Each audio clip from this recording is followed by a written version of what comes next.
Halo semuanya, kembali lagi di channel Sosio Malik. Kali ini kita akan belajar mengenai lembaga sosial ya.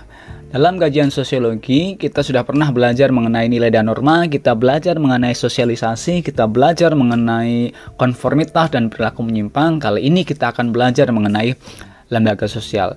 Teman-teman pasti sering mendengar atau sering melihat atau sudah tahu bahwa di dalam masyarakat kita mengenal ada namanya DPR, ada yang mengenal ada sekolah, ada yang mengenal ada koperasi. Itulah salah satu atau salah tiga dari contoh dari lembaga-lembaga sosial yang ada di masyarakat kita. Sehingga lembaga sosial ini atau social institution ini merujuk pada sistem nilai dan norma serta bentuk atau susunan yang ada di dalam masyarakat. Masih banyak lagi contohnya ya, misalkan ada pengadilan, dan lembaga hukum dan sebagainya. Itulah yang disebut sebagai lembaga sosial. Maka untuk lebih memperjelas pemahaman tentang lembaga sosial, kita harus merujuk pada definisi dari lembaga sosial itu apa.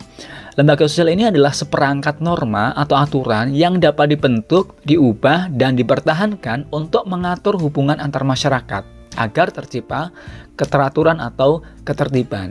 Sehingga lembaga sosial ini jelas dari definisinya saja dibentuk untuk apa? Mengatur hubungan antar masyarakat agar tercipta keteraturan atau ketertiban yang ada di dalam masyarakat. Karena apa? Kita tahu bahwa dalam masyarakat setiap individu, setiap masyarakat itu punya kebutuhan masing-masing dan kebutuhan itu terkait dengan berbagai macam bidang kehidupan.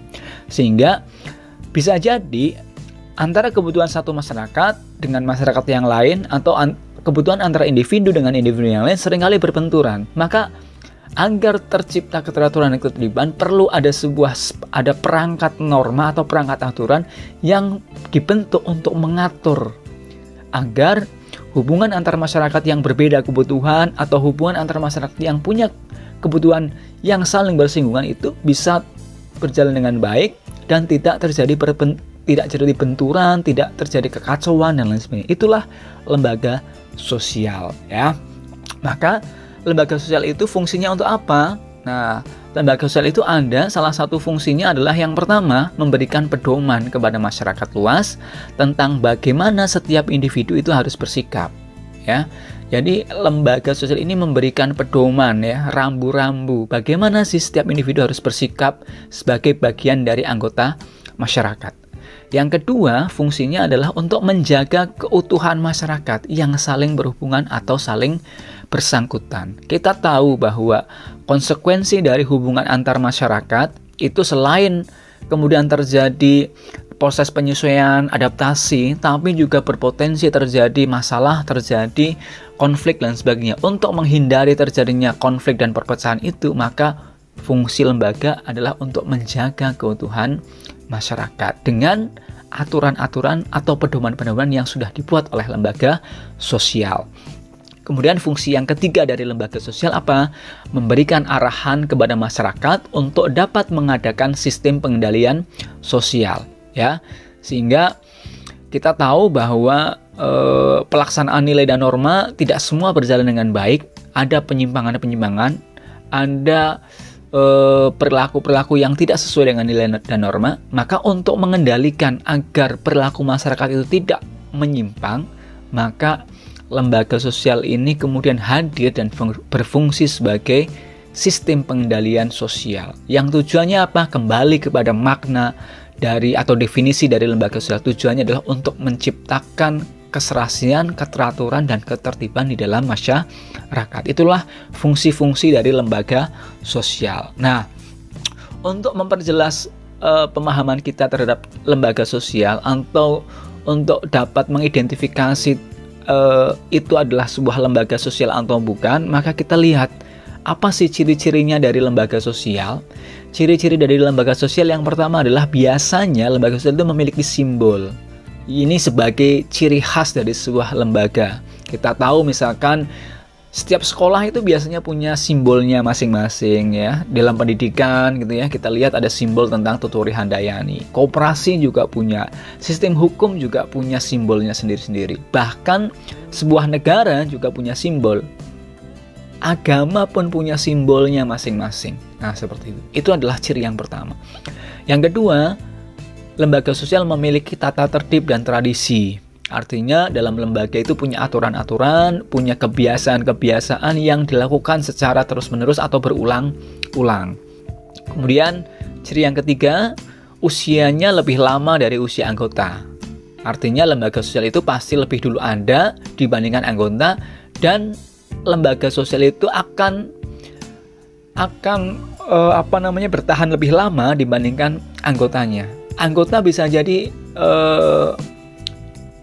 bisa keluar, bisa jadi meninggal, tapi keluarnya seorang anggota atau meninggalnya anggota itu kemudian tidak menjadikan lembaga sosial itu ikutan mati, tapi tetap berjalan. Itu adalah lembaga sosial. Kemudian ciri yang keempat adalah lembaga sosial itu punya ideologi, ada ideologinya, ada sistem gagasannya.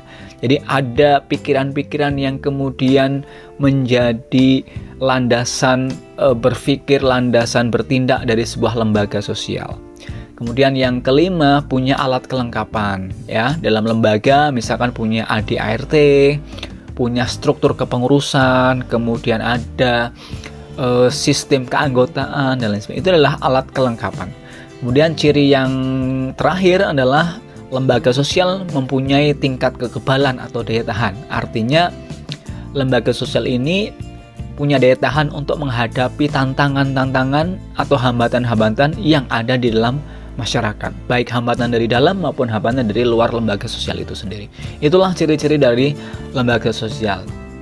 Nah, lembaga sosial juga macam-macam jenisnya di dalam masyarakat ya. Kita kenal ada namanya lembaga keluarga, ada lembaga agama, ada lembaga ekonomi, lembaga pendidikan, kemudian ada lembaga politik dan hukum ya.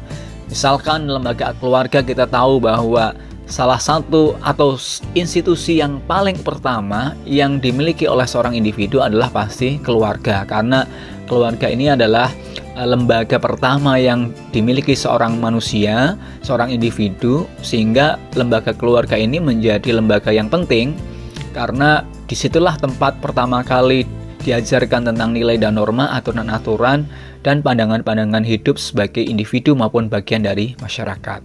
Kemudian lembaga agama ya, kita tahu bahwa lembaga agama banyak lahir di dunia ini ya, berbagai macam agama lahir, sehingga butuh seperangkat aturan-aturan yang untuk mengendalikan kehidupan keagamaan. Maka sebagai contoh di Indonesia, kita tahu lembaga agama misalkan di Islam ada namanya MUI, kemudian ada di Hindu ada Parisada Hindu Dharma Indonesia, kemudian di Buddha ada Walubi, dan lain sebagainya. Itu adalah contoh-contoh dari lembaga agama. Kemudian di lembaga ekonomi ada koperasi, ada BUMN, ada badan usaha milik swasta, dan lain sebagainya. Kemudian di lembaga pendidikan kita tahu ada sekolah sebagai pendidikan formal, kemudian ada lembaga kursus sebagai pendidikan non formal, dan lembaga informal misalkan seperti keluarga juga bagian dari lembaga pendidikan.